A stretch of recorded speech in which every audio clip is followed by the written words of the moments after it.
pharmacist should be required to wear capes at work. As a pharmacist, I am so sick and tired of pretending to be a doctor. It's so annoying how everyone in my profession has this doctor imposter syndrome. It even influences the way we dress. Why on earth do we wear lab coats? Whose idea was this? What are we protecting our underclothes from exactly? It's time we start to distinguish ourselves from other medical professions. Scrubs are for nurses. Lab coats are for doctors and actual lab people. It should be a requirement for pharmacists to wear capes to distinguish ourselves from others. There is no practical reason for wearing capes, I'll admit, but neither is there a practical reason to wear a lab coat. Additionally, I'm tired of being summoned to help a customer, probably with something incredibly stupid, obvious, or boring, without making a grander entrance. If I had a cape, I could briskly walk towards the customer and come to a quick stop and allow the cape to flow up and consume me a little before I begin to speak. I would want to do the cliché vampire reveal thing using one arm to hold half the cape in front of me and then toss it aside, but that would be very unprofessional. Additional comments? Yes, I am technically a doctor because I have a doctorate. You know what I meant though. A lot of people doubting I am a pharmacist. I am indeed a pharmacist, but I was not put on this earth to argue with internet strangers, so, Idrik. Looks like there is a lot of support for capes here. Might try to make some shirts that push our edgy cape agenda. Might actually look into making custom capes. Thanks guys. Top comment, this is a very specific unpopular opinion.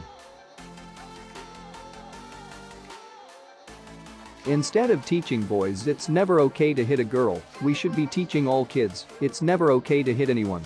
This implies that it's okay for girls to hit boys and not okay for a boy to defend himself. Anyone who's been to elementary school knows that girls can be bullies too. Top comment, defending yourself is always okay.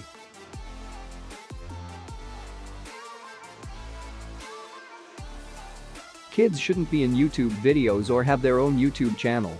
The amount of parents that use their kids for views is mind-boggling. I saw one video that had the parents getting mad at the kid for having a bad report and put that as the title. Kids shouldn't be allowed in YouTube videos or have their own YouTube channel until at least age 12 to 14. The kid named Ryan's World is probably being forced by his parents to review toys, and I highly doubt he has a say in what happens. It's disgusting to use your own kids for views. Also, the hate kids receive if they have their own YouTube channel is bad too. A 7 to 8-year-old wouldn't be able to handle with a lot of hate and negativity. Top comment, I have a neutral stance on the matter.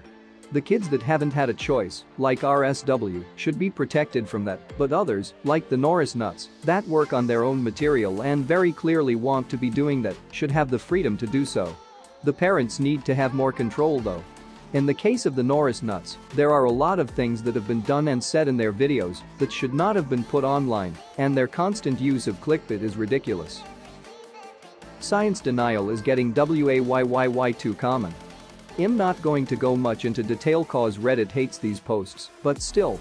You see people all the time just denying science for some sort of agenda I feel like, and it has led to many problems. I doubt I can list them here, but you all know what I'm talking about, like masks. Politics really needs to stop interfering with science. Edit.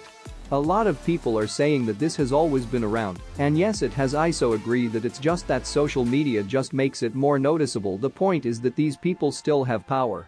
Edit 2. I'm more referring to people that deny proven facts and well-supported science, not science in general by the way. EDIT 3. By the way, I'm not saying to follow science blindly. I think we should do research from many non-biased sources and see what most of them say. Don't believe all science, either because of biased sources, thanks politics. I could have made the title better. It's just as much people making science political as literal denying.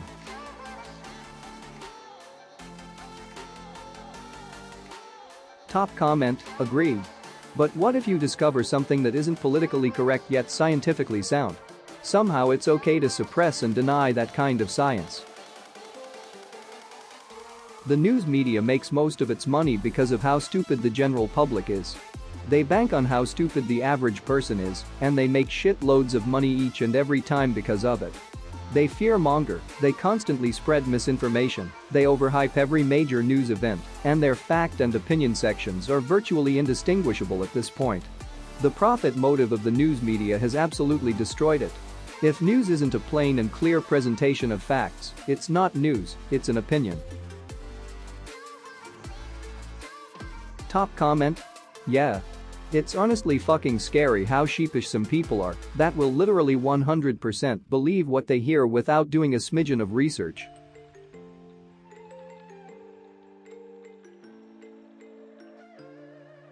Influencers are the most useless thing that ever happened on social media.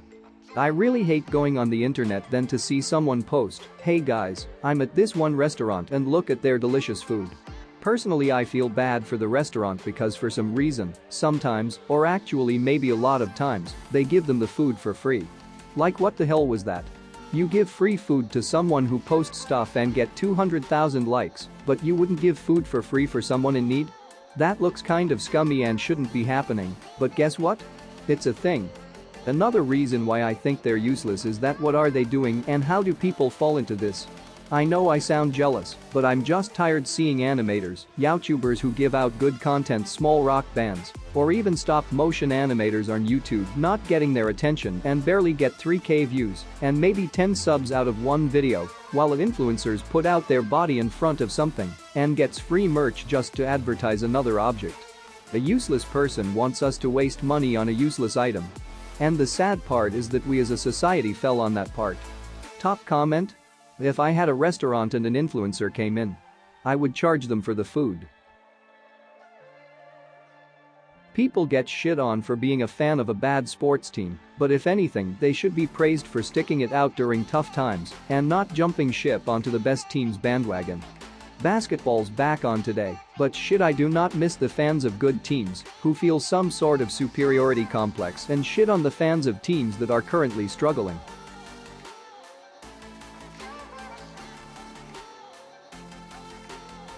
My basketball team's better than yours. Your team sucks, you're a loser. The fuck kind of logic is that? The current success of the basketball team that you are a fan of, which some people pick when they are a little kid, influences whether you're a winner or loser. Lunacy. It's respectable if anything for someone to stick it out with a bad team. It shows resiliency and that you aren't the type to run away from adversity. Top comment, amen. I'm from Cleveland.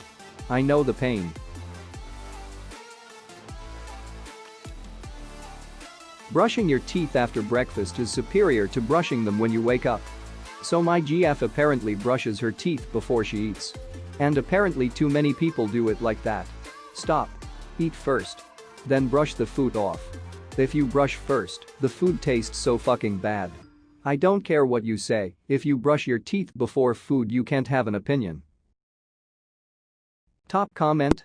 As long as it's 15 plus 30 plus minute after you eat so your saliva has time to dissolve particles left in your mouth, so you don't grind them into your teeth while brushing, sure.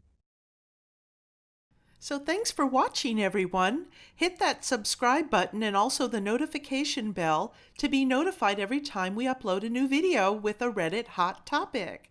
See you in the next episode. Peace.